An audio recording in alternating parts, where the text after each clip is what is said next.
apart. I won't blink, you won't speak, and we won't blow away.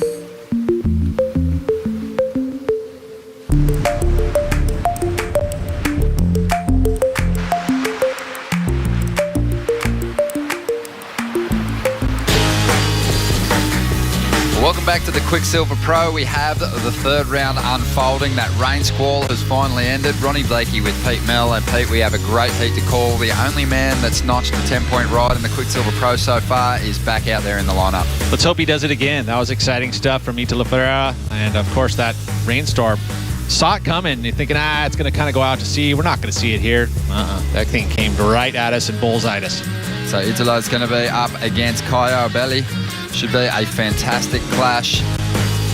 Kaio in the free surfing sessions has been putting together some pretty decent combos. Also had a great performance earlier today in the second round. So both these guys really starting to flare up. Both coming off very strong showings. Kaio 16.8 up against Joan Daru in the second round. Italo, well, he blitzed the rookie Leonardo Fioravanti with a 17.83 heat score total.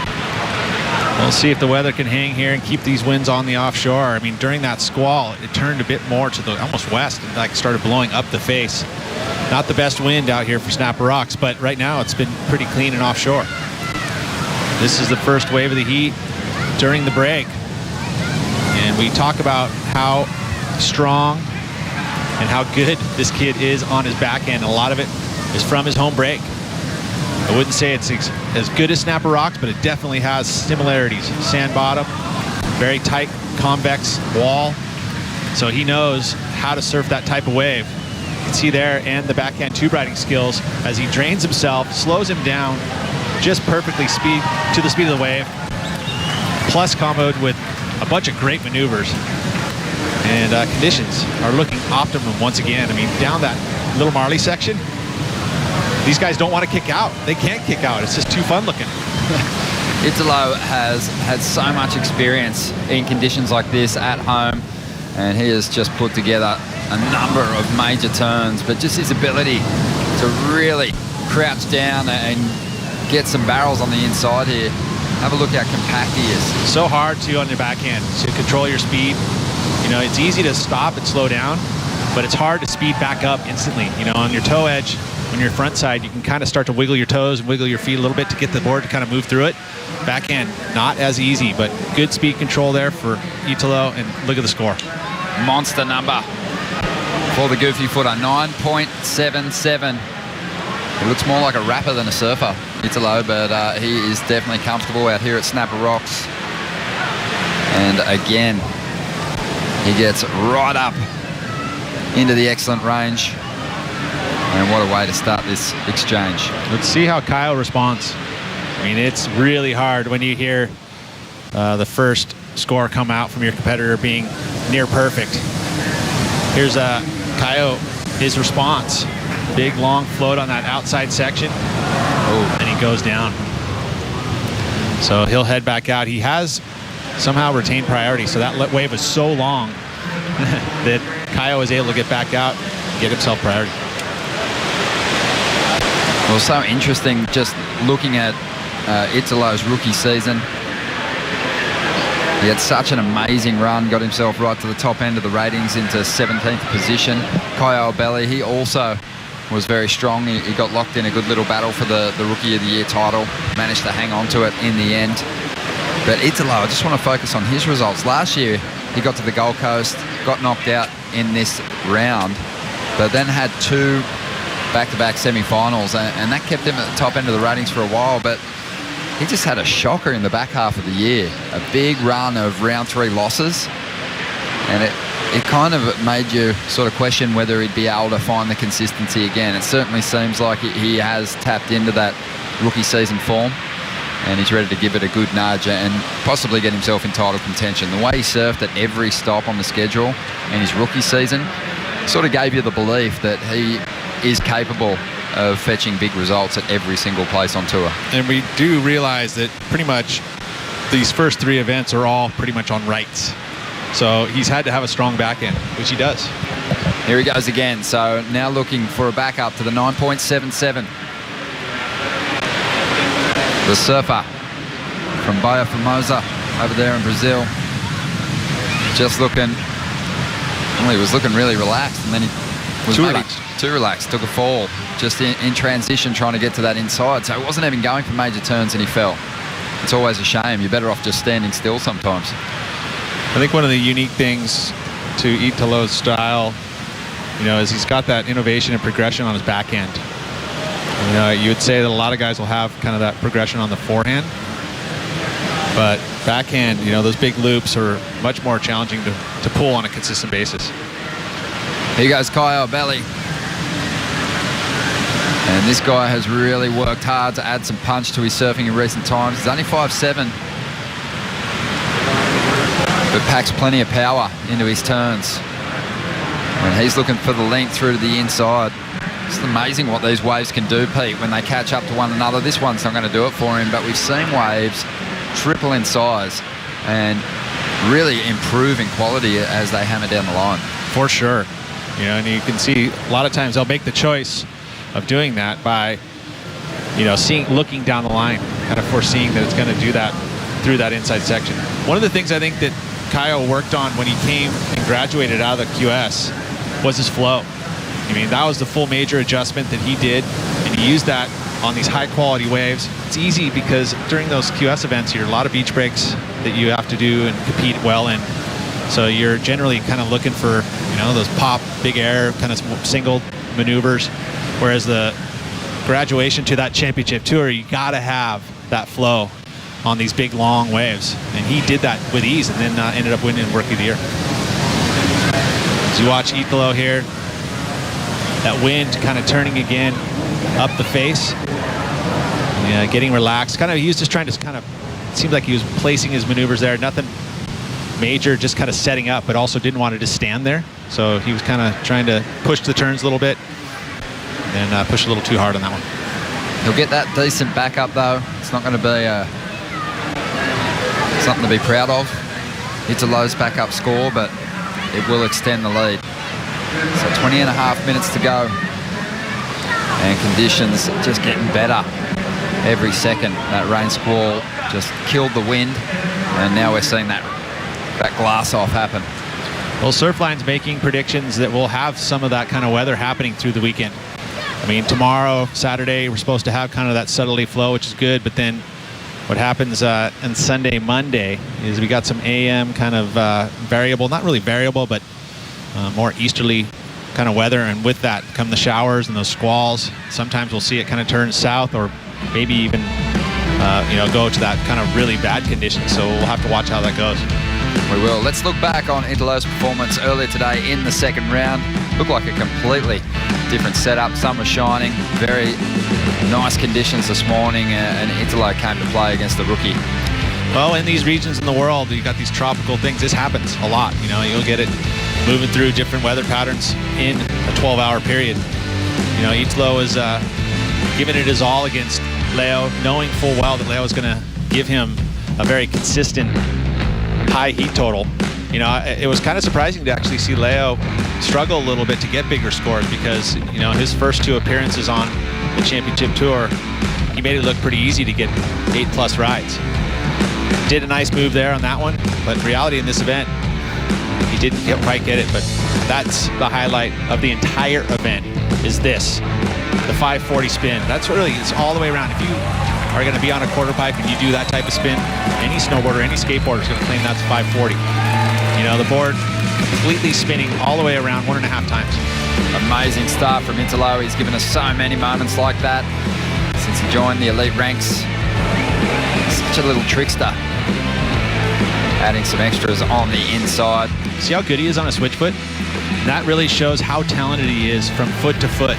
Any true good skateboarders, they go switch. Snowboarders go switch. Surfboarders have never been really taught to do that, but I believe that really should be the true future. Is you'll see a guy do a big air doing it switch, like Bob Bergquist. It's a prime example of somebody that does huge tricks on the big air ramp, and he does it switch foot. It's more difficult. It's going to score higher. I see that being the future.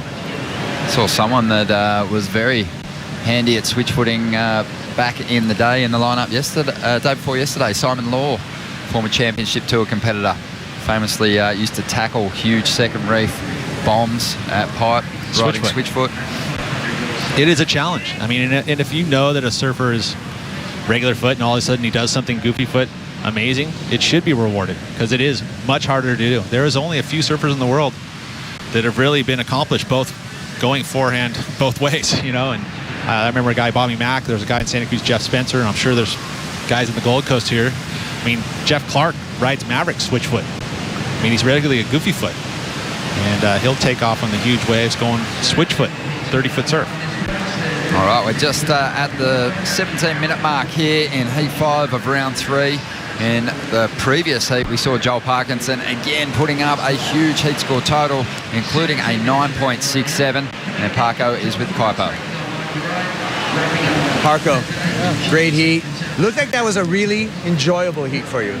It was. At the start, kind of wasn't. You know, those round 3s can sometimes they're kind of like, I don't know why, they're a stumbling block for, you know, you come out of the gates good, and especially the way I started my first heater was really good, and then it's like just forget about that ever happened, and you know, whether I get a bad start or a good start, we'll just play this heat as I see it. And I don't know, it just started to, once I got one, it was like a release valve. It just kind of started flowing, and then all of a sudden it just started to pump, and we had that weird rain delay, and it was an interesting heat to be in. Nature's a wild thing, and not to get metaphysical on you, but there's certain surfers at certain spots that the spots perform for them. Do you feel like Snapper loves you? Yeah, well, I think the relationship's fairly mutual, you know, so I definitely love surfing Snapper, and I hope it loves me back, and so far it has. I guess not only in this event, but in past events. So, as I said, that round 3 heat is a crucial heat to stumbling, you know. Now I feel like round 4 is different, and beyond that it goes back to, you know, the release, the valve, the pressure's off, and it's a win from here. You kind of every heat's a win. Thank you for the show, Joel. No worries, thanks guys, appreciate it. It's fun. Well, Joel Parkinson, a married man, but I think his wife's happy for him to spend time in this lineup with his other love, and he is through now to the 4th round. Here we go, Kyle Belly live action, chasing a big score now, 9.01 to get himself into the lead. With plenty of time on the clock, he'd just be happy to narrow the requirement. As he throws an air reverse on the end section, just pulled that thing from nowhere, really kind of saving that wave. Agreed. You know, and there's still that backup only of a 4 for Italo. So just reflecting on what Joel said there, you know, and talking about round 3, and you know, that it can be a stumbling block, because if you have such a good first heat that all of a sudden it feels like you need to kind of back that heat up, but really it's a way to kind of create momentum. And now he's done that. I mean, he's put two good heats together. Now into round 4, there's no loser round. He can just start really putting it together. Sorry, that's round 4. Round 5, whatever it is. Round 4 is non-losers. Please, thank you. Jeez, so many heats. Looking at Kyle here, you're right. This wave kind of slowed up in the midsection here, but in that inside section, goes for the pop, gets that tail up. Anytime you can get that tail above your head or your hips, that kind of shows a little bit more difficulty in those airs, because you got to land those things and have them be smooth when you got that tail up above there. It makes it way harder to do, and he did that one clean. Must be kind of nerve-wracking though when you throw an air against a guy that is as good above the lip as Italo, because it will kind of get Italo's attention. Be like, okay, all right, you want to play that game? You want to start going to the air? Well, all right, get ready for another 10-point ride. Well, it's so funny because you talk about a competitor saying, I'm just going to do my own thing, and you know, I'm not really going to worry about what everyone else does. I feel like that's not necessarily true. I think I said this earlier in this event. You know, you start to play, you wouldn't know how a guy will serve a heat, whether how he starts a heat. You know, if he's going to try and get your inside, or he's going to, you know, if he's going to punt airs on you. So you'll try to do a little something different to point the difference. But you're right, doing an air against Italo, pretty tough, because he's probably one of the best in the world. 13.5 minutes remaining here. Kyo gets a 5.77, still chasing a big score to get into the lead. Italo Ferreira leads. Back with more round 3 action right after this.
Welcome back to the Quicksilver Pro here at Snapper Rocks. Beautiful conditions on offer.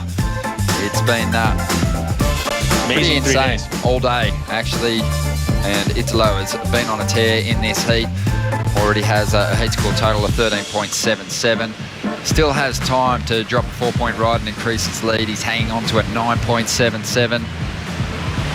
He's been collecting some pretty solid scores throughout, but so impressive on his first wave in this heat. Barton Lynch is with us. Barton, just his ability to get so compact and thread that little barrel, not an easy thing to do. Not at all, and when you consider the off-the-tops that he did, the, I don't know, 10 or 12 of them that he did before the barrel, that wave was absolutely perfectly surfed. He just ripped the outside. Those turns are so tight to the pocket that you could imagine getting caught up and not connecting, but one after the other, I think he's just got his weight ratio to volume of the board absolutely perfect because it's so squirty, so alive, but he doesn't lose any of the carve that you need as well. So great equipment under his feet, great wave selection, and perfect surfing. Hey, Barton, when it comes to backhand tube riding out here, it's difficult, right? Because it's such a small barrel, but what is the trick to really kind of keeping your speed and being able to read the wave in the barrel out here? Well, I suppose it's that moulding your body's shape to the wave, and as it transitions and changes and breathes and opens and closes up, you've got to be constantly adapting and changing so that you can, fit and keep your speed to make it, but not get too deep so that you don't make it. I mean, it is a lot easier on your front side, but again, Italo made it look really easy. Besides yourself, who do you remember being some of the best out here at Snapper Rocks on their back end? Oh, well, Michael Lowe obviously was one who got a victory here back in the day. And, in our generation, I can imagine Damien Hardman, you put Oki, you put Tom Carroll, you put all of those guys on this wave and watch out, mate. The performance would be amazing because the backhand attack in our generation was very prominent, but we never got to surf a wave like this. What about Neil Purchase Jr.? Yeah, Neil, obviously, mate. And there's been so many great surfers. And on the outside, we just saw Kao get a barrel on one, mate, I think from deep behind the rock. Kyle Belly looking for some big sections to bank on here on the inside. Wants to throw some high impact moves. He did narrow the requirement with his last ride of 5.77, but that wave is not going to be the 8.01 that he was looking for. And Italo now gets an opportunity to extend once again, but he's just going to kick out after that first move. Barton's still with us. Barton, during that last break, Pete and I just kind of launched into a bit of a conversation about Italo's chances at a world title. Looking at the schedule, can you identify anywhere where, he couldn't win? Well, as you said, he's got no weaknesses, really. His tube riding is great. In that Pacific leg, we would have all thought that would be his primary challenge. They're the crowd going off because Kyo Belly was just getting a wave down to the ski, really was what he was thinking, and ended up getting a great barrel on it too. I'm sure we'll see that on replay. But yeah, I don't think he has a weakness. This kid is a competitive machine. He's got great equipment. He's so athletic. He's got everything in the air, and he's on one out in the back right now too, boys. Well, let's take a good look at this because Kyo Belly had an amazing tube, one of the longest barrels we've seen in the Quicksilver Pro. That was deep, and it's just the perfect size for this tube, Kyo. It's one of those waves where you could think about it for a while going, is he still in that? And I had there was a moment there, I was like, I don't know if he's still there. And then sure enough, woof, there he comes. You can see that it takes a special technique on the forehand to maintain good control in these tubes. Joel Parkinson does it so well. Kyo, he was lucky that first section of the barrel was big enough, but live action, we've got Italo up once again, trying to get rid of that 4-point ride still. He's kind of been struggling to find the right wave. He's taking a chance on this one, hoping that it stands up. He's calling for the ski, hails that taxi, and he'll get back to the takeoff zone. But Kyo, I can't wait to get another look at his ride. He got funneled for a majority of the sandbar. In my eyes, that was truly the best barrel we've seen. Look at this. It's kind of like, oh, what's going on? Next thing you know, look at this line. And then he parks it. But that thing he was going really fast in that barrel too. Spits and he comes out. You know what? We got to see the water angle. He was right there too. And then pulls back in. So that wave was exceptional. Again, not the biggest wave, He was kind of trying to make a move, and he could see, there it is. Look at that. See how deep he is. And again, that technique, there's only a little bit of transition that you can really ride there to be able to steer off of. That's why this wave is so difficult, because the bottom stays super flat, so you can't really pick up speed off of that. And then it squares off, so that little teeny transit, that cup, you got to ride that little teeny line to be able to kind of steer through it. That's the only place you're going to be able to find speed. I love it. Riding right down towards those other surfers. Kyle Belly just contorting his body to fit within that barrel. It really was only waist high. He did so well to stuff himself way back in it. I mean, it's a really hard score to score. Like, where do you go with that? I mean, that was, you know, it's just a challenge. We haven't seen anything like it. I mean, yeah, we've seen barrels, but not like that. You know, it was a much smaller wave, but it was really deep. Good afternoon for you. Coming up next, John We're going to see him trying to hear his thoughts.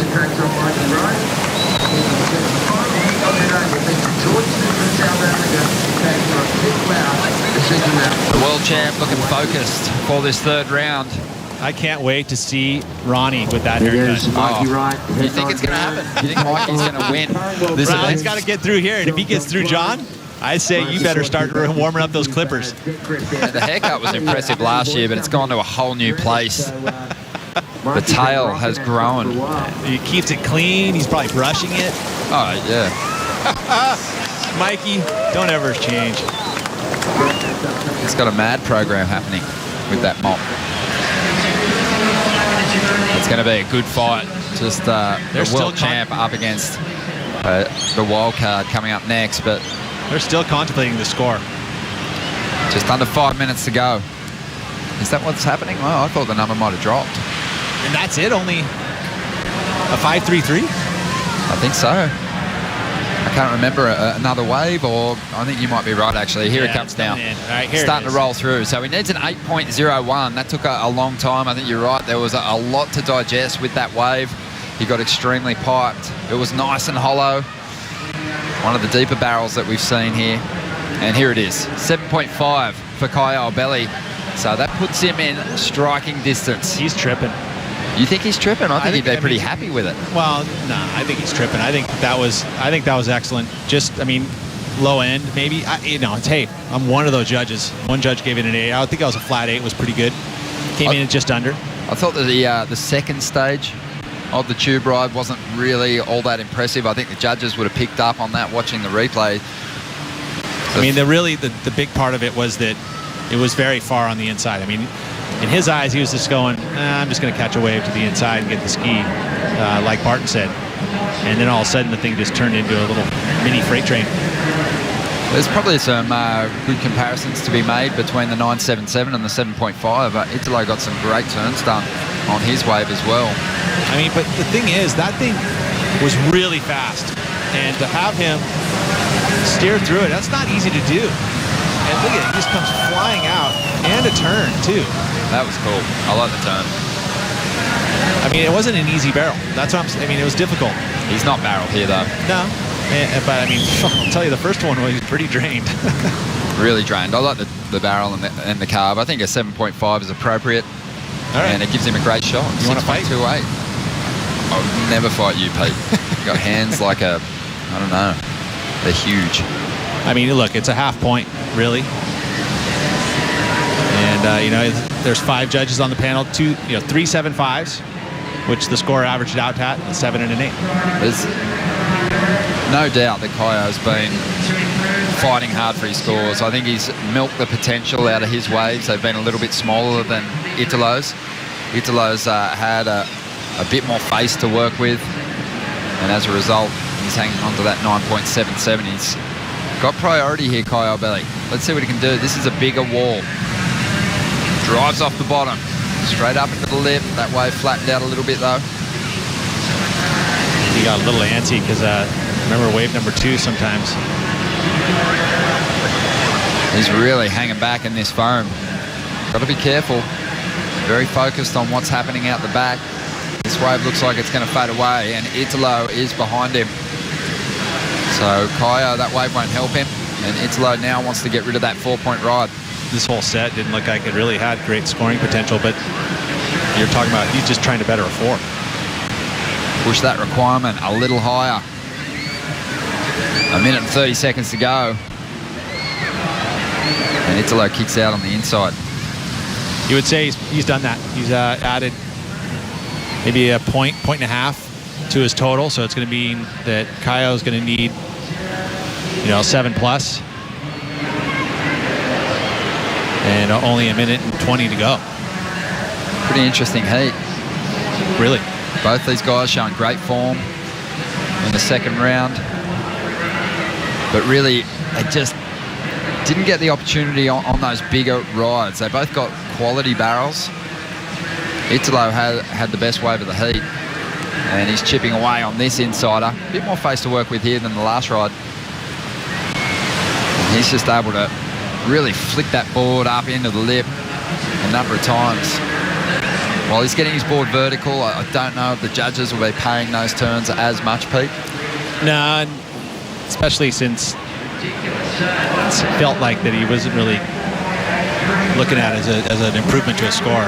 Well, he did get a 4.83 in his previous wave, so the requirement for Kaio, as you predicted, Peter, has gone up. It's a 7.11 that he needs now with 20 seconds to go. He's got his head down. He's just begging for an opportunity, and there is something coming his way. 15 seconds remaining. He's trying to get out there to meet this ride. He's got to get to his feet before the hooter sounds. It looks like he might do it. They're starting to count it down. He's got to pop up quickly here. Oh! Did he get there? I don't know. He might feel like he did, because it is just that extra little outside, split right? second when you're outside. So they're saying that this wave will count. Let's see if he finds that connection. Chasing a 7.11 as far as we know. Italo still has a score to come. This wave's starting to reel off. He throws a Superman. He'll stick it. He's a crafty competitor. He's given these judges a lot to think about. What's this wave going to do? Is it going to make that connection through to the inside? He's going to add some extras, throws a little reverse. Couldn't have done too much more with that wave, Pete.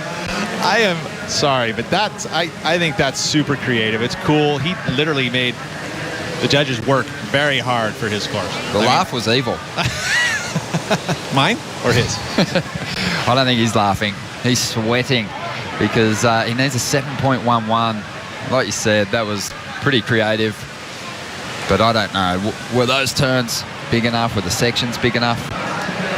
Probably not. But you know what? I like the way he approached this one. I think he would have been a little disappointed. In his mind, he's probably thinking to himself, like, that was probably one of the better barrels I've had on this trip. And it could have. I mean, that was a difficult score to give. I mean, had that happened outside, maybe it was a 9.5. And at the same side, I don't know. It's just a challenging score. A 4.97 for Kaio Belli, not enough. Italo, on the strength of his first ride, that near-perfect wave, is progressing once again through to the fourth round. We're going to take a quick break. Another big heat coming up next. The world champ, John Florence, taking on Mikey Wright.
John Florence is your world champion for 2016. As we see John Florence throw everything at that first section. My whole goal for this year is definitely to win another world title, and I'm going to do my best to do that.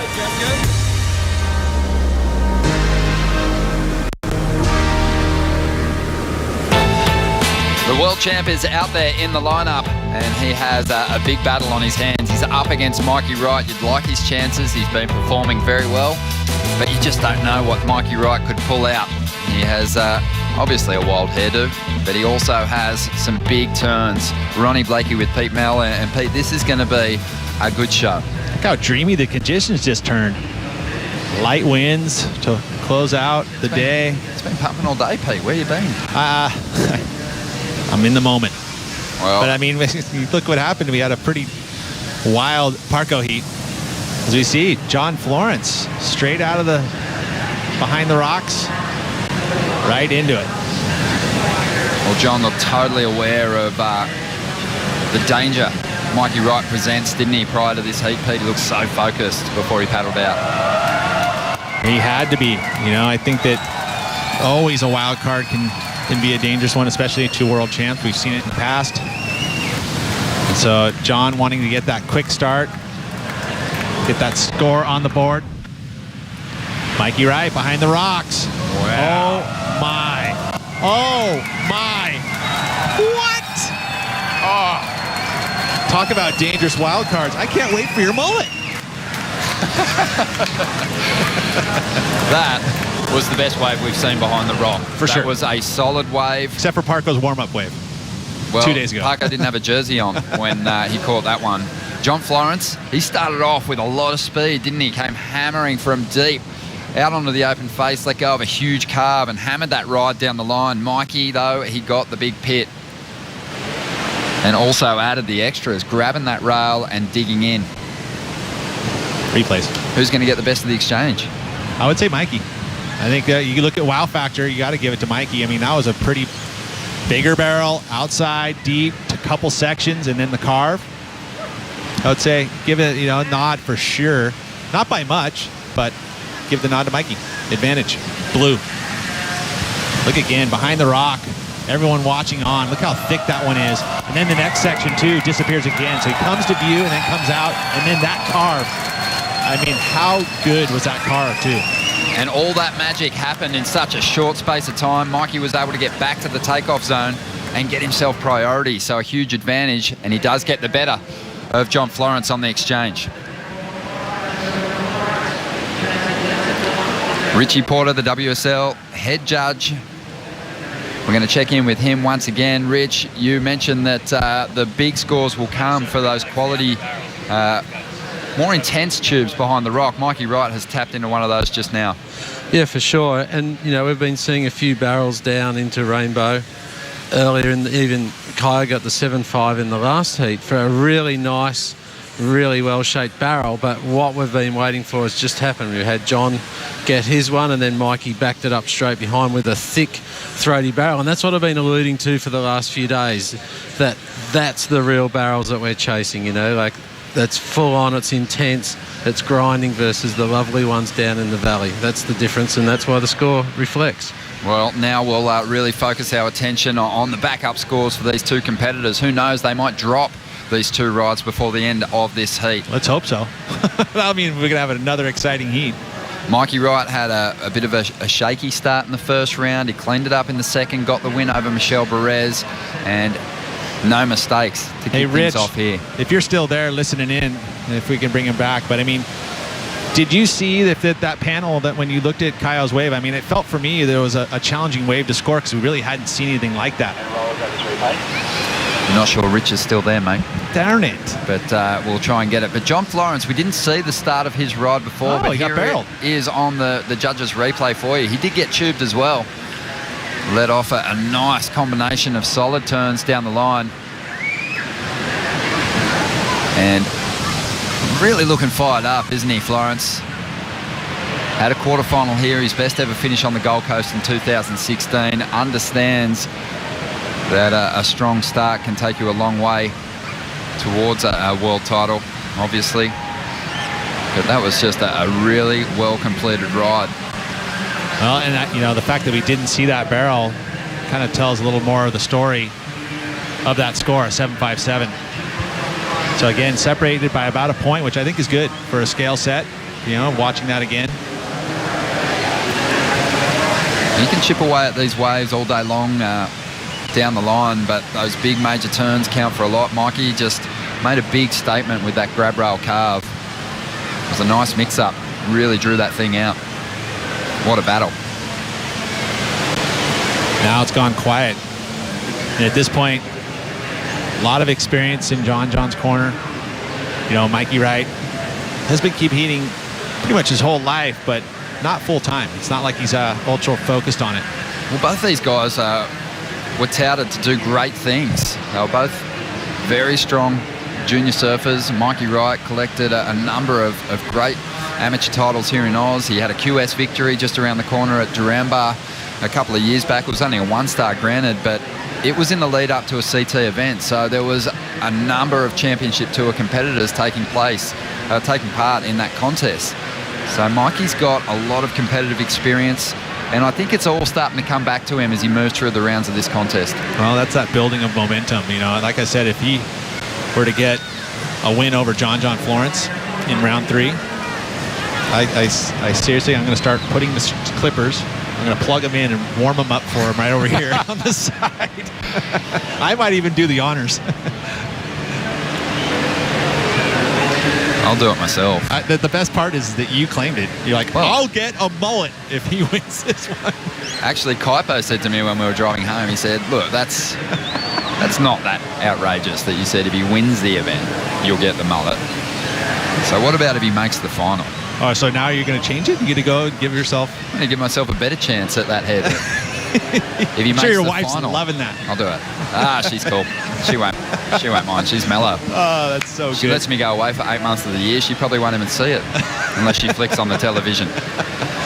Right here, that mullet.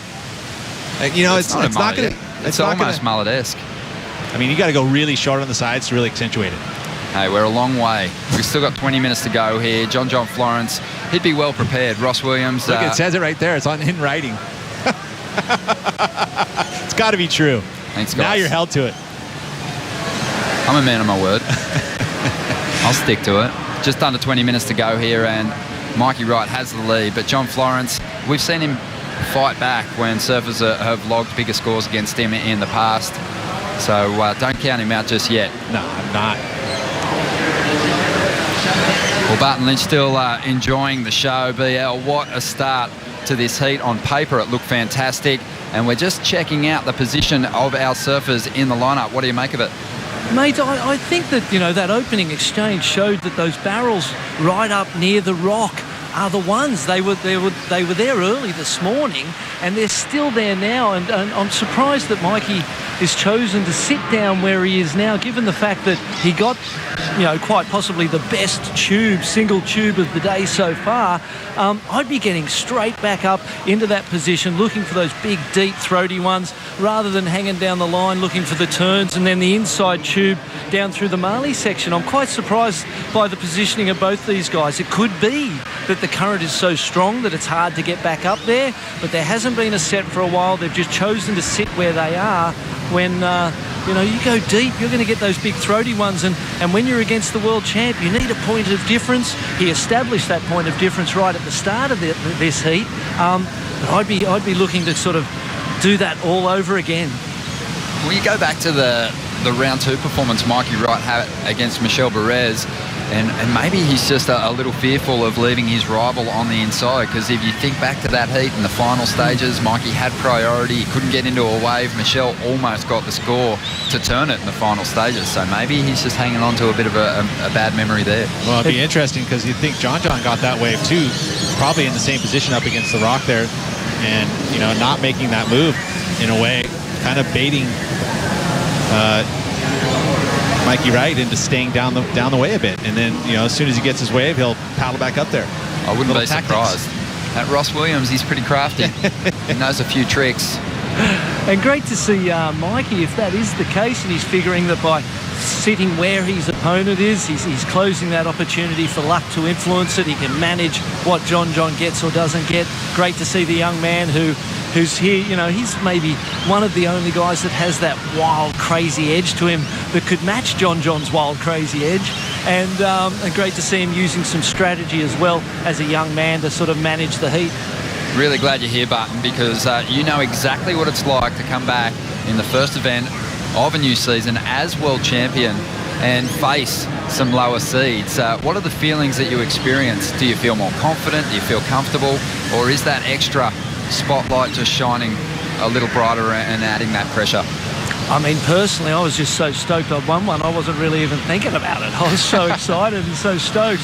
But I think for John, you've just got to look. There's one just peeling off at them that was just so beautiful from deep, and here's another one deep that is just gorgeous. So the boy's a little wide. John kind of bait Mikey to lose his priority, but he doesn't, and leaves it for John, who throws it out of the top, boys. Beautiful turn, but no wall. The rubber band man just flinging everything at that first section, just contorting his body, rides out of it with ease, but some steely nerves there from Mikey Wright. Not to go that wave, Pete. That would have been difficult. Well, good sell, wasn't it? The Wrights, I mean, it's built into the DNA to be stoic, you know, and that was good stuff there from Mikey Wright. I mean, I kind of agree with BL in the sense of that, you know, it seems like maybe a little tide switch that has kind of pushed it up further around the rock, and you know, why not kind of put yourself in that position? I mean, shoot, you've already done it. You already have an 8.5 by sitting up there. Why wouldn't you want to do it again? Well, you'd have to say that John ticked a box then, because even though he didn't put a huge number up, he got himself the lead back. At some point, obviously, Mikey Wright's going to have to pull the trigger and take away. The only needs a 3.17, but John now somewhat in control of where he wants to be. That's the Kid Peligro stuff right there. The animal movements. I mean, that's what that core strength and being able to bend your body in that contorted way and still have the strength to rotate around. I mean, that's that kind of movements that Kid Peligro has been working on with all of those surfers on the North Shore. Literally, and, you know, being able to move and contort and strengthen all of those and stay flexible and strong. I mean, that's what surfing's all about. It's about injury prevention as well, strengthening yourself. You think back to Tahiti, and it felt like John was, you know, really going to suffer. He got pretty compressed on the end section there at Chopes, and everyone was worried that he was going to lose his world title run. I'm sure he was a little bit too, but you know, obviously putting in the effort, seeing the people that can help him heal quickly. You know, I think diet's a huge part of healing well. One of the things that Connor Coffin mentioned about, you know, his healing process was like, hey, I got to eat healthy. Just over 14 minutes to go here, and while our competitors wait for a shot at another solid score, we're going to hear from the winner of the last heat. Strider Wasilewski is with Italo Ferreira. Thanks, guys. Italo, big maneuver this morning, and then into perfect little barrels. Is there anything that you can't do? Well, I'm so happy, you know. That hit was so good. And my first wave, I did 9, and then I catch one good wave, you know, big off the set, and then I did some big turns, and I got one little barrel, a clean barrel, you know, and then I did 9 points. So yeah, I'm so happy, you know. The hit was so important, you know, how to tree, and then just try to do my best in the next rounds and hit by hit. Heat by heat, so you feel like obviously building momentum and having a great finish to start with is a big part of your year? Yeah, exactly. Last year I learned so much, you know, and I got some big results, and I lost in round 3 every single contest after Rio, and then I just enjoyed myself, you know, and catch some good waves and did some big maneuvers, and that's what I did in the last heat, and I hope to continue. Well, I've been watching the replay of your air this morning. You probably covered 40 yards in the air laterally, so congratulations on one of the sickest airs I've ever seen. And moving on through. Congrats, buddy. Thank you so much. Cheers. Thank you, Strider. Italo on a tear here on the Gold Coast in 2017. And it's been a good round so far, this third round for the top seeds. In round 2, we saw 6 bundled out of the mix. But so far, pretty predictable results.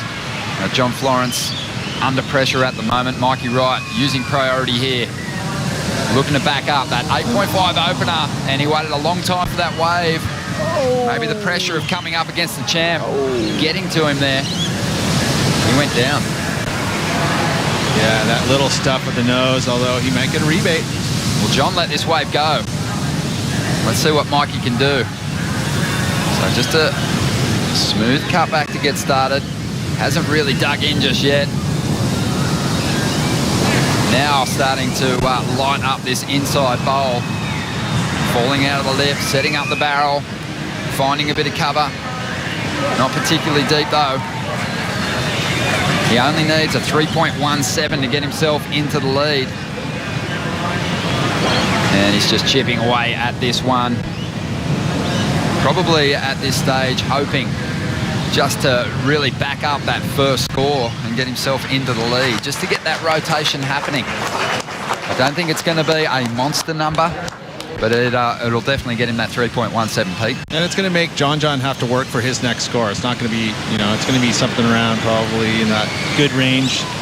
So, and not making it easy for him, and I think that completing that ride was important, especially that last little turn where he threw some water. So a mistake followed by a nice recovery. And let's have another look at it and see just how major those turns on the inside were. Well, I like how he starts off, nice big round turns. This is kind of a flatter way, but now finally gets steep. Smart by not getting that nose stuck again. That was a beautiful turn. That was the money turn on this wave.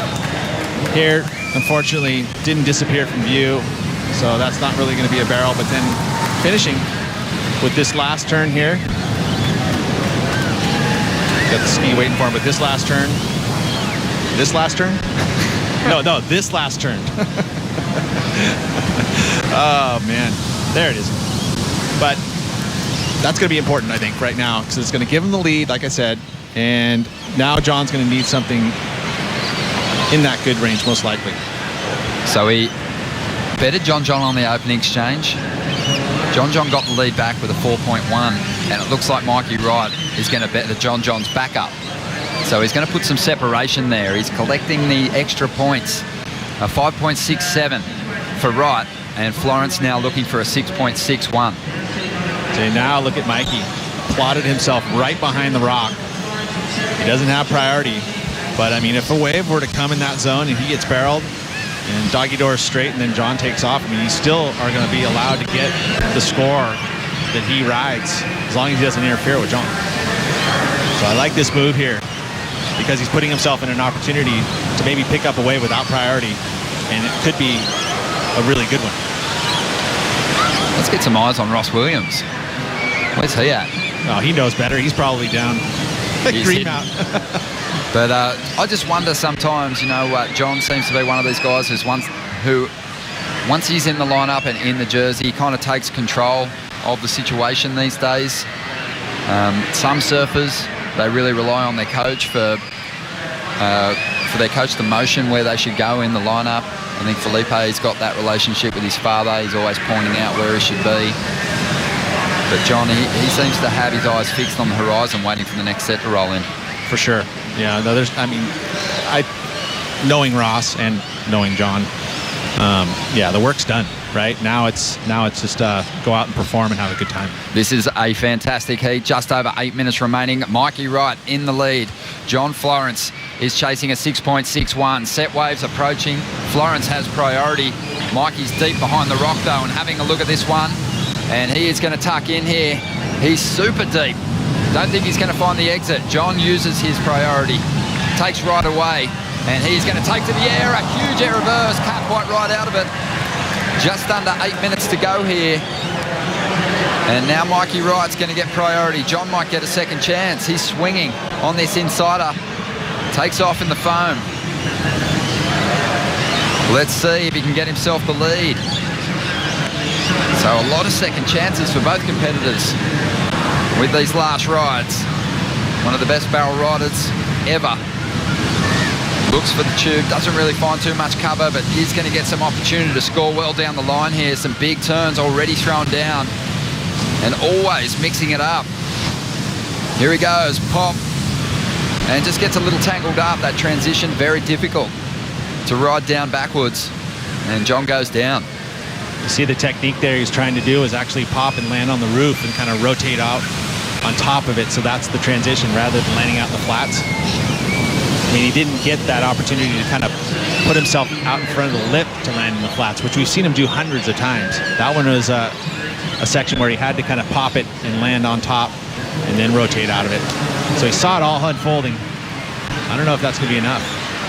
6.61 required, and time is ticking by. 6.5 minutes remaining here.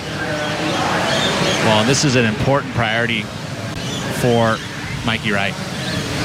He cannot get phased. He needs to focus directly and make sure that when his next choice is that he's going to better that 5.67. So the barrel, no way Mikey was going to come from back there. And John going big. Look at the ground he covered. That's not ground. Look at the water he covered. And not able to get up. But I love the focus here that he was able to pick up his board, get it back underneath his belly, and then pick up that wave and actually give himself the opportunity. There's the air. You know, usually you could see him go for a grab, but not there. Look at the nose. Just taps the lip, and that back foot just never got back onto the board. It just missed the tail pad and slipped off the side of his board. Here's the replay of the wave he picked up straight after. He was very quick to get in a position for this wave, Pete. I think he was aware there was something else behind that first ride. Yeah, you know, and when you see it, and just the ability to get back up under your board and put yourself in position. And, you know, I just don't think it's quite enough in order to turn the heat. But, I mean, he had to get down the line already to kind of get the ski ride and get himself back up behind the rock. He doesn't get the finish at the end here, but that combination of 3 turns was really solid. So that score went close. It's just dropped in, a 5.17, so not enough to turn the heat. And John's still after a 6.61, and he doesn't have priority. Nervous times, and see how John does here to kind of come from behind and do it without priority as well. Who's more nervous in this situation? I would say John would be. I mean, he's, you know, again, trying to back up. We're losing in round 3. It's a throwaway. You know, if you're going for world titles over and over again, 13th place, can't be in your scoreline. Well, he was so close to sticking that big air reverse. He knew he had to do something big straight away. He puts Mikey in a very tough situation. So 4 minutes and 20 seconds to go. And Barton Lynch watching on. A huge opportunity here, Barton, for Mikey if he can maintain composure. It's an amazing heat. What a battle it has been. Now is the time to sit with your opponent. I think, you know, before you've got your 2 good scores, you've got to concentrate on the waves and position for the waves. Ignore your opponent and concentrate on your thing. Once you've got your 2 scores or the times counting down, that's the time to start to employ some defensive tactics. And we see Mikey sitting right on top of John now, and as time ticks down, this is a great early challenge for the defending world champ. It's a nerve-wracking time for Mikey as well, because John Florence is so capable of pulling a perfect score out of the board if he gets the opportunity. Mikey, you know, he can push that requirement much higher by just bettering a 5.67 button, so he's got to keep it all together in his head. Absolutely, and we know when the sets come, there's been 2, 3 and 4 waves every set. So if a set does come, they're both going to get a chance, and then it's going to be really exciting, and we'll see who can handle the pressure. So, you know, being the defending world champ, he is in a position now, John Wright, at this moment that he has never been in before in his life. So that's what he's got to deal with. Mikey's got nothing to lose. He loses to the world champ. It's like, well, there you go. I had a good go and I got a great tube, but he's got the heat right, in his hands. It's right there. He can see the win, and he's just got to maintain that composure. Keep close to John because, John, he can create a score on anything. He might have a go right here, boys. Here he goes, Florence with a nice-looking little wall. Mikey let this one go, and John already letting go of some decent moves and sharpening up his equipment as he moves through to the inside, getting ready to release something special, stalling for the barrel here, and this wave is just reeling off so nicely. And John now goes to the rail once again, stalling, grabbing that wall, a medium-sized wave that could be converted into an excellent number. Expert tube riding, that feels much better than his previous ride. John Pizell likes it, his shaper. There's Ross. He did look a little nervous, but I think he's much more relieved after that, because you know what, Mikey, you thought there was almost 2 waves in that set, and there wasn't. It was that 1 wave, and that, I believe, is going to be enough to turn this heat. That was unbelievable. He had some big turns from the outset. There's no doubting that he's in the same form that saw him go on to win the world title last year. He's just as sharp and performing under pressure here. Absolutely. And the thing about this wave was it stayed somewhat vertical all the way through the bank. It never had those flat spots. And again, this barrel is a nice addition to this wave. And no, he wasn't super deep and anything like that, but it adds some variety to this, especially a turn like that where he really laid into it. I do feel that he's going to get the score and turn the heat. But Mikey's might has a chance. Well, a 6.61 required. And just the barrel ride into that hack, that was a really solid effort. We saw Kaio get a 7.5 earlier on for a really nice tube into a good carve. I mean, it's a different heat. The scale is adjusted at the beginning of each new heat, but we're waiting for the numbers to come through. John Florence with 40 seconds to go might just move into the lead. We're waiting on the numbers to come through. Mikey Wright, he could get an opportunity here too. 30 seconds remaining. This one's going to go right down to the wire. And Mikey's checking this wave out. It's starting to bowl up. Under the lip, takeoff. Can he make it? Is he locked in this thing? I don't think so. Nope. And he has taken a fall on the takeoff. Tried to get right under the lip. John Florence now trying to make sure of it. Mikey takes off once again, but he's too deep. 5 seconds to go. Still no numbers for John's last ride. Radical finish. And John's coming in. Looks like he's paddling over to shake hands. Stand by. Waiting on scores to come through. 6.61 required for Florence. Man, you start questioning like in your head. Reviewing in your head over and over, but I believe it's enough. Well, his previous ride was a 5.17, had 3 decent turns on it. That wave, it had 4 good turns. Barrel. It had a couple of tube rides. Woo-wee. And this will be a huge save for John. Because he did have that fall on the air reverse. The numbers are coming through now. They're looking really good. And he will keep that yellow jersey for another day. A 7.9. Florence takes the win. Mikey Wright had an opportunity at the end there, but Clippers he fell on the takeoff. Clippers stay in the bathroom. Good job, Ronnie. Mikey Wright, a good performance, but just couldn't get the job done in the end. There is the big score for John, the 7.9 that saw him move back into the lead. What an effort. That was fun to watch. Really, really fun. Epic. An epic battle. That's what you want from your wildcards. And your world champ. Watch out, boys.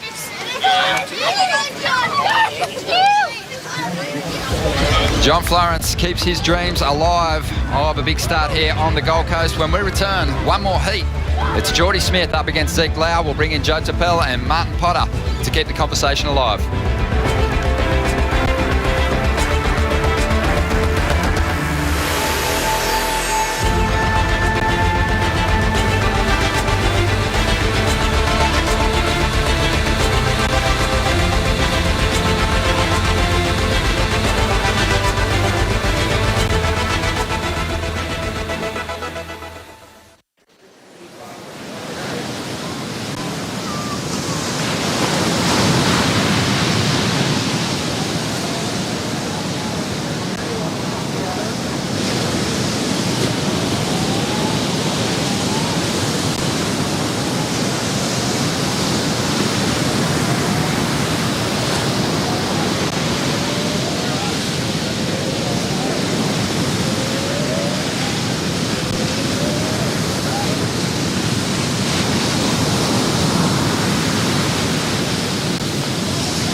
Welcome back to the Quiksilver Pro. John Florence. Wild cards, they can be heavy. Oh, for sure. Especially Mikey Wright. He's such a gnarly surfer, and especially in waves like these. I just heard everyone screaming on that first thing, and I was like, "Oh no, what do you do?" So at the end of the heat, did you believe actually he gave you that wave in priority? You didn't execute on the first one, but you get the rebate on that second one, and that made the difference. Yeah, that one just had a nice long wall. I could see it from his point of view. It was kind of a smaller wave, and him having priority, and there's still a bit of time left. So, but I was just like, thank you, and I went, and I just got to surf it the whole way through, and had a couple little barrels inside, and it was pretty nerve-wracking heat for me. How are you feeling right now when you make it through these tight heats? Because that was a tight heat. I feel great. Those are the heats that really help you in the end, and I'm just really stoked to get through that. There you go, John Florence. He's going to be continuing on here at the Quiksilver Pro. He ain't done yet. Back to you, boys in the booth. Thank you very much, Kaipo. You can tell on the look on John's face that was an absolute stressful matchup against a wild card named Mikey Wright. Mikey Wright has been so fun to watch the last 2 consecutive years here at Snapper Rocks, representing Australia, representing the Wright family, and being one of those true wild cards where he put the world champ on the ropes in that heat, especially with his positioning taking off behind the rock pots. Oh, yeah, absolutely. I mean, that first wave that came through, obviously Mikey just capitalized on it, but, it would have been kind of cool if the ocean just pulsed and it gave them a lot of opportunities. There was a lot of downtime through the middle part of the heat, and it gave Mikey a long time to really think about it, which I don't think was a good thing for him. That's right. As we continue on with action, round 3, heat 7 was our goal today, and we've made it there. Jordy Smith represents South Africa, last year's runner-up in the world, takes on the rookie from Oahu, Ezekiel Lau, looking to take down another big name in this contest. Zeke making his debut at Snapper against a guy who's made the final out here in the past. Jordy Smith's had a couple of up and down starts at Snapper Rocks in the last few years. More recently getting knocked out early last year by a rookie named Ryan Callanan. This time he's trying to get a better start against a rookie named Zeke Lau. Crowd still on hand, still plenty of light to finish off this matchup. We saw a lot of barrel opportunities in that last heat, Potts. You think it's going to be the same story in this one? Absolutely, Joe. Look at the conditions. I mean, that wind is just laid down nicely. It's super smooth, super clean. And the tide's on the way back in, so we're going to see a little bit of a push. There's a couple of great waves in that heat. Just a little slow, though, so maybe generally we have a slow heat, and then after that, hopefully the ocean pulses. So to finish off today, Jordy Smith, Zeke Lau, let's see a lot of opportunity for these guys. Jordy Smith geared up and ready to go for another great year on tour. Had a lot of motivation last season coming through into Pipeline. Wanted to finish runner-up in the world, where we sort of thought that position, the early stages, might end up with Medina, might end up with Wilco. Kolohe and Dino had a fighting shot, and Jordy put in the hard work to come close to that #1 seed. He's been runner-up in the world in the past, put together world title campaigns. But he wants to start with a win, and that would be a first if he can accomplish that here on the Gold Coast. Yeah, I think that's what's let him down in the past. He normally comes good through the middle part of the year towards the end, but he needs a good start. He needs to kick off the year with a bang. He needs to get try and get a win here. I mean, Jordy Smith surfs this wave as good as anyone.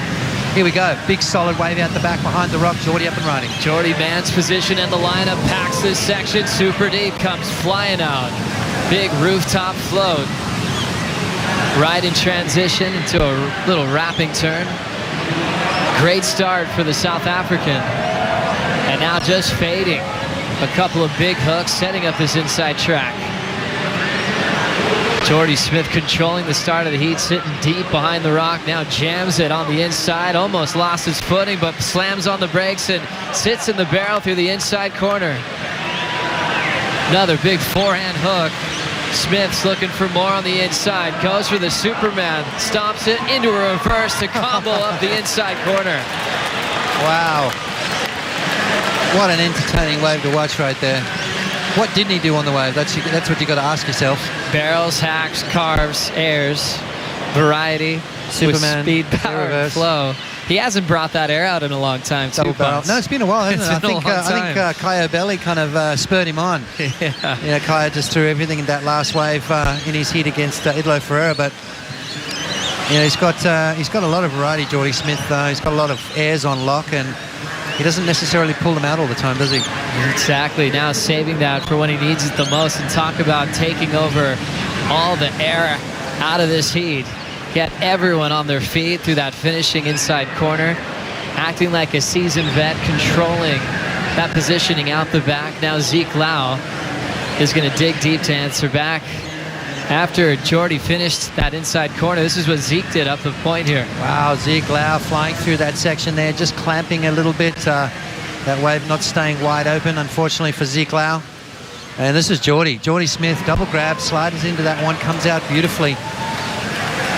Little transition turn up and over. This is where it kind of goes a little quiet, but Jordy keeps the board moving, sticks with it. He knows this thing's going to give him some bonus section through the inside, trying to capitalize and put a good score on the board, trying to really turn the pressure on the rookie. Now it starts to hit that inside bowl. Jordy Smith, nice little slash, sits on the back foot and just gets a beautiful little barrel. You think he's done yet? No way. Another turn from Jordy Smith, flies down through the inside, little Superman right there, and then finishes with an air reverse. So talk about variety, talk about combination of major maneuvers, speed, power, flow. I mean, like I said before, it's not what did he do on the wave, it's what didn't he do on the wave. Jordy Smith opens with an 8.5. Zeke had a 1.67 for the incomplete barrel. Lau is still out the back, so he holds priority. He's letting Jordy Smith roll on this one right into the pit. He'll sneak out. He'll end up behind, so now a quick backup score. So Jordy starting off with a healthy barrel out the back. Even got barreled on the inside. And just in case, judges still leaving plenty of room in the scale for fireworks in this last heat of the day. Look at the conditions, Joe. It's kind of like yesterday afternoon, wasn't it? Where it just went silky smooth. Unbelievable stuff all day long. It's Snapper Rocks has really been pumping. Forgot about the storm we had about an hour ago. What storm? It's cleaned up, it's classy, it's barreling. We were talking to Coco Ho during the break, and she just couldn't remember a year where she had better sand for her heats, better conditions for her heats than her rookie year on tour. It's a long time ago now for Coco. Last couple of years have been tough for the forecast. World Surf League even extended the waiting period one day to try to get decent conditions. Everything's coming together. The world's best deserve it. The fans deserve it here on the beach. Snapper Rocks showing the goods here on this epic Friday. Yeah, we've struggled the last few years for surf, and sort of changing the dates, mixing it up, trying to find the right window for this place. Normally it fires right before this contest starts, which is a bad thing. And it did exactly that. And we thought, oh no, here we go again. But the weather patterns changed around, and we've been blessed with a bunch of really good days so far. Well, we knew this year was going to be exciting, but also the wild cards make it even more exciting. Mikey Wright put pressure on John Florence, and now Wright is with Kaipo. Mikey, dangerous wild card. You really had John against the ropes after that first exchange. Your feelings on that heat? That first wave was insane, but your feelings on that heat?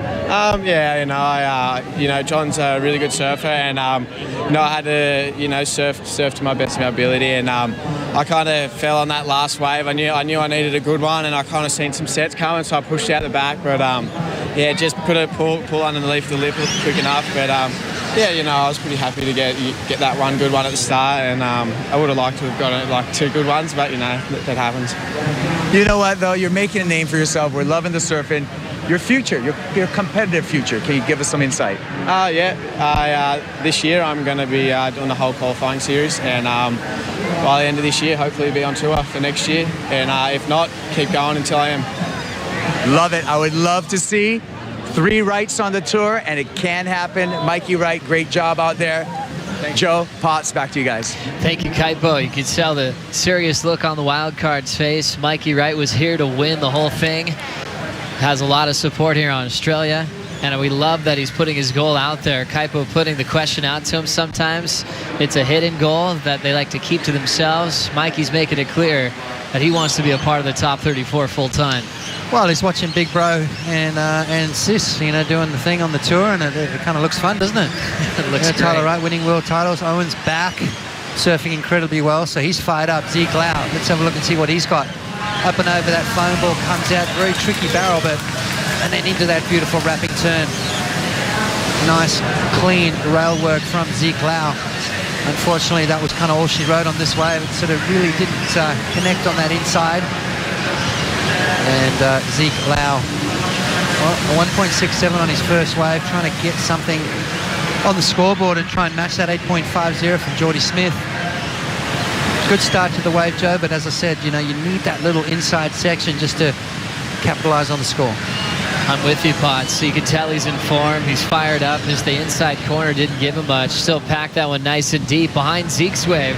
Geordie got another solid one, Potts. Yeah, Geordie Smith pulling into a frothy barrel, and unfortunately doesn't come out of that one. So a lot of white water from the wave before, which made it really tricky and sort of chandeliered. Obviously, Geordie not manufacturing an exit, so just a small score for him, but maintains priority, which is important.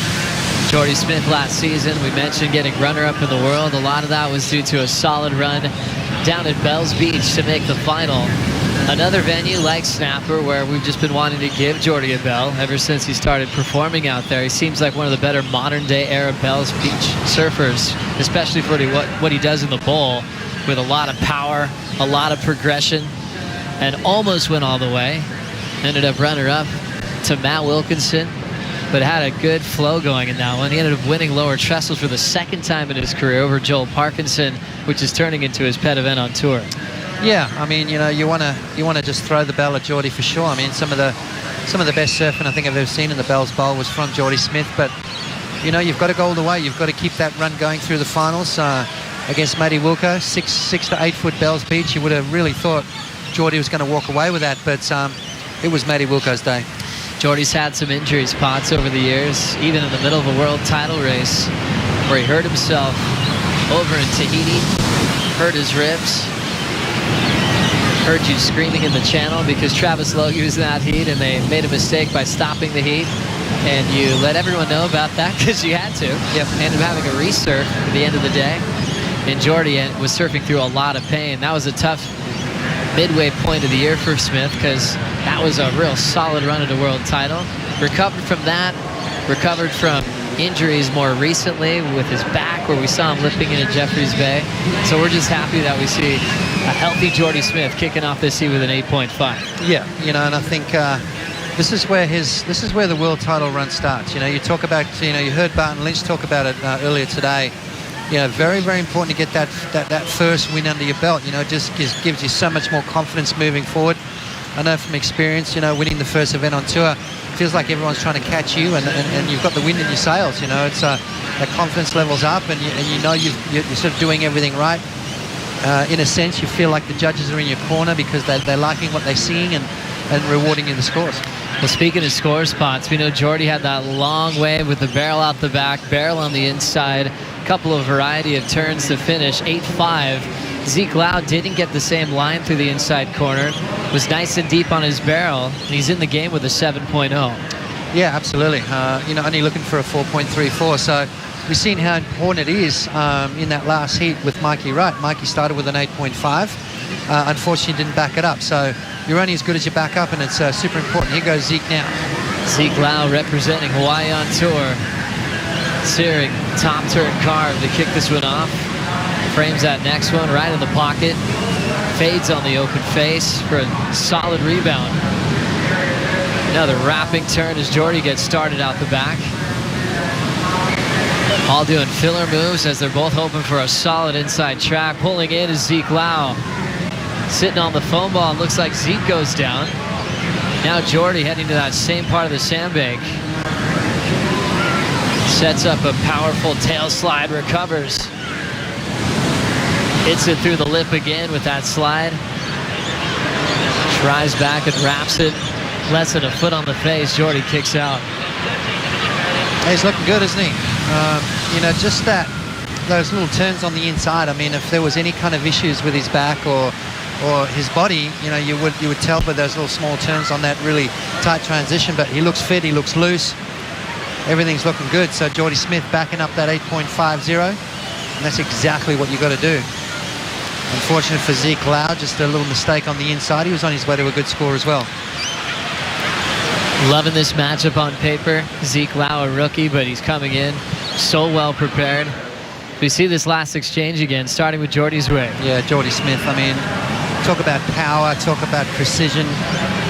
He looks like he's on a good board, and you know, you talk about Jordy's boards, that'd probably be around about a 6'2", probably around about 32 litres worth of foam in that thing. So, you know, he's a big fella, and you know, when you see how agile he is in these small waves, you understand why he's had so many injuries. You know, there's a lot of strain on those legs, the back. Jordy Smith looking good, looking loose. I'm liking what I'm seeing from Smith here to start things off. Remember, Jordy started with the 8.5. That'll be his backup score. Just had a 2.83 in there. This is what Zeke did on his previous. Yeah, Zeke Lau just sitting a little bit further inside, which was a smart move. I mean, obviously, Jordy with priority controls the lineup. You know, sitting inside, you kind of find these little gems. Kind of a weird wobble on this wave, but didn't really bother Zeke that much.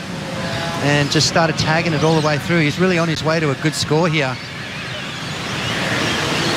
And then pulls into the barrel. Unfortunately, just catches that outside rail and goes down. So he could have capitalized on that with a nice little tube on the inside. 5.50 for his troubles. Still waiting for Jordy's score to lock in. See those tight little barrels on the inside. Doesn't give you a whole long time to adjust as we look at Zeke Lau pulling in straight on the takeoff, standing straight up, and now he's trying to drive for the exit. The Hawaiian comes flying out. Wow. Sets the rail and celebrates one of the best barrels of the contest. Now the rookie is just fired up on adrenaline, making an impossible section. And now he's just going to try to let off all that energy into the inside. Belts it on the lift, setting up yet another barrel. The rookie from Hawaii stands up and turning in a gigantic number.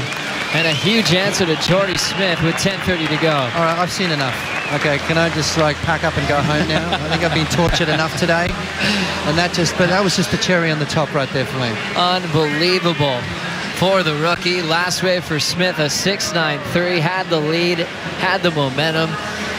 Felt like he had the energy on his side, and Zeke Lau just pulled into an absolute cavern and came flying out.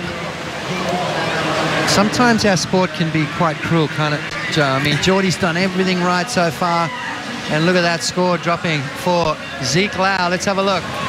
Stalls into this barrel, standing tall. He's a big fella driving through that section, going, and comes out untouched. Zeke Lau straight into a big wrapping cutback. Wow, he could have kicked out right there, and I think he still would have got the 10-point ride. Unbelievable stuff from Zeke Lau. I mean, that's what you want. That's why we surf, Joe. That's why these guys have chosen this as a profession, because of moments like that. Have a look at this from the water. Standing tall, driving through that section. Bonus section again, trims nice and high, comes out untouched. Points at the sky and says, thank you very much for coming. You can hear the island of Oahu erupting right now for Zeke Lau. Look at that thing. It is below sea level, driving through that section. And I'll tell you what, Snapper Rocks has just produced some incredible moments today. 2 10-point rides, both done in different ways. Zeke Lau's got to be feeling over the moon right now, dropping a 10-point ride. One judge dropped a 9.8. Come on, mate. That was a 10. 10 points. As a rookie making your debut at Snapper Rocks, battling against Jordy Smith. Didn't have the lead, and now he's way out in front. 88 world champ Barton Lynch also on hand. What an unbelievable ride for the rookie from Hawaii, BL.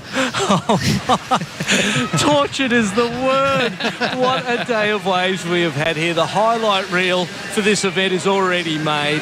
That was absolutely incredible because Jordy Smith had done everything right. He played his cards perfectly to date, surfed incredible, got tubed, but that wave that was backdoor pipeline, and it just, my goodness, Pods, wouldn't you love to get one of them, mate? This has been one of those great days of competitive surfing, and with the forecast as it looks, and the swell and the conditions, this could be one of those all-time events because the sand is just lining up day by day, just getting better and better, and the surfing and the surfers are matching it, and you know, this is a great day. What a great show it's been. Hey, Barton, let's not get too carried away, though, right? Because it is Geordie Smith. He only needs an 8.51. Zeke's got to back that 10 point up. The chink at the moment for me is the backup of a 7. Oh, 100%. And Geordie, you know, he's got the experience, he's got the size, the power to match Zeke in all departments. All he needs is Mother Nature to come to the fore, give him that opportunity. He could do the exact same thing. And that's what's so cruel about our sport. Mother Nature determines it so many times, and you've just got to try and get synced with her. And so far, Zeke Lau has done that. And we've seen 10-point rides yesterday, 10-point rides early today, late. It's almost dark out here, and we're still getting 10-point rides. So stoked to be here and watch this go down, because these athletes, these surfers are just incredible. Wow. Well, thinking about the conversation, BL, we had earlier today about the rookie class and seeing Zeke not get rattled by the situation that was unfolding. If Lau gets past Geordie Smith, this could be another one of those unpredictable years where it's almost impossible to predict an event winner. Yeah. It feels like that every event, every year to me, because the talent pool is so deep, and you just never know who's going to get those waves. At that point in time, with the rhythm and the momentum of the heat going as it had been, you had to be in Geordie's camp. You know, he's that first ride with the barrel outside, the barrel inside, the Superman, the little air at the end. You're thinking, what else could this guy do? And then Mother Nature threw the best wave we've seen all day. But I've got to say, it's because the boys are surfing where they're surfing. But those waves have been coming through most of the day, and people have been sitting too wide and not even getting them. So it's great to see them adapt. Great to see these two alpha males go head-to-head and get deep on the rock and get barreled. All right, you're Geordie Smith, Barton. What's going through your head, and how do you calm yourself down to try and finish off this heat? Well, you're praying, aren't you, Potts? You're looking up to the sky and going, come on, mate, come on, give it to me. You can do it, because you're never out of it. And as you said, it's not a big ask. He's got those scores in his sleep, so it's really just a matter of the opportunity presenting himself, you staying in control of your breath at this point of time, so that you can control your brain waves, control your decision making. But Mother Nature's is in the driving seat right now, and Zeke Lau's been changing the gears. Thank you very much, Barton Lynch, 88 world champ, enjoying the action at perfect Snapper Rocks for the opening event of the season. The rookie class is looking solid. The Hawaiian Ezekiel Lau putting pressure on one of the best in the game as a rookie in his first event, turns in a perfect score. There's some amazing athletes that go through a whole career without seeing that number head their way. And a 10 in a heat that is incredible to watch, since Geordie had the 8.5 in the beginning, 6.93 in the lead, doing everything he could to just put this to bed. And now Zeke's in the driver's seat. And I think it's just a sign of things to come maybe for this year. We talk about how amazing the rookie class is, not to get rattled under pressure. I mean, like we're talking about, Geordie starts off with an 8.5, he backs it up with a 6.93, completely in the driver's seat. Most rookies would kind of crumble and sort of almost give up in a sense, but the new class, these guys are solid. They're not scared of the big names. They've got the talent. You just let, if the waves come their way, they're going to drop bombs like Zeke's just done. Whoever wins this title, it's going to be one of those memories that you'll never forget, because you're going to remember the 2017 champ won in perfect conditions here at Snapper Rock. So this event's going to be inflated with the title, because it was breaking behind the rock, absolutely barreling through the inside corner, and Zeke Lau out front with a 10-point ride. Geordie needing an 8.51. It sounds like we still have Barton Lynch standing by. Barton, before we let you go, your favorite moment from a pretty big Friday? Can you think of one of everything we've seen today? Well, I've got to look at Italo Ferreira with that air this morning for the 10, and then his 9.77 in that next heat. That wave, that 9.77 was as well surfed as it could possibly be. I'd call them two 10s. Zeke Lau's 10. But for me, again, on top of that was the girls. The Carissa Moore, Stephanie Gilmore battle, that neck-and-neck thing, the surfing level, the competitiveness, that was a beauty too. So they're my three highlights for the day. Wow. Good, great picks, Barton Lynch. That heat with Stephanie Gilmore and Carissa Moore had us all scratching our heads, wondering what was going on when Gilmore just looked like she was going to run away to the quarters. Then we saw Carissa just with 10 seconds handed priority and stole that heat off her longtime rival as the scores continue. 2:55 to go. Talked about Jordy Smith getting knocked out in round 2 last year by rookie Ryan Callanan. The rookie story might continue for Smith unless he can find an opportunity as time's winding down. Well, you heard Barton talk about it. Mother Nature's got the last roll of the dice right here. 2 minutes and 40 seconds to go. Jordy Smith. Looks like there's a little bump out the back here. Let's have a look. Jordy spotted it. He's having a go. Is he going to be too deep? Is he in the right space? He needs a bomb, an 8.51. Here we go, Joe. Jordy Smith locking in on the takeoff, sets himself up nice and deep. He's going to come flying out. Sets the rail for a big roundhouse cutback. Already celebrating through some turns. So the fight back continues. Mother Nature giving Jordy another shot to turn this heat. He's filling in the downtime well. Now he's forced to try to hop into the inside corner. Nothing left. Ooh. Smith looks to the panel and he's asking for the score. An 8.51 gives him the lead here. Ooh, that's... Well, I tell you what, it was a beautiful barrel, wasn't it? Was it as good as Zeke's barrel? Maybe not quite. No inside section on it, so it's going to be a tight call, Joe. Zeke got a wave behind. He's going to have to see what happens with that. Trying to replace a 7, and if he does, then that's going to push that 8.5 out. So let's have a look. I mean, it was an incredible wave from Jordy Smith. Zeke Lau right behind him, though, Joe. Pulls in, and does he come out? Does he come out? No, he doesn't. So a little bit of a mistake right there from Zeke Lau. Let's have a look at Jordy Smith. Slides into it. Driving through, disappeared, gone, and comes flying out. Straight into that beautiful wraparound cutback, bangs it off the Y-water. So nice tube to cut back. Let's have a look at the water. Jordy Smith, look how dark it is in there. And he comes flying out the end of it. So Richie Porter said they want those big, gnarly, deep barrels to get the scores. What happened with Zeke? Kind of just drifted a little bit too far down and got clipped by the lip. So it's all going to come down to the merit of this tube right here. And Jordy Smith comes flying out, needing an 8.51. Claimed halfway through the wave. Not a big fan of that. Sometimes these guys come flying out of the barrel in the heat of the action. Zeke couldn't help himself on the 10. That thing was just going dry with sand popping up off the bank.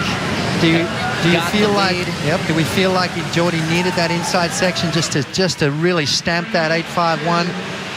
And that heat is over. What a heat that was to finish off the day. Still waiting for that score. And to be honest with you, no one would be surprised if he gets it. What a big decision for the panel upstairs. It's the last heat of the day, so they can take their time and figure this one out.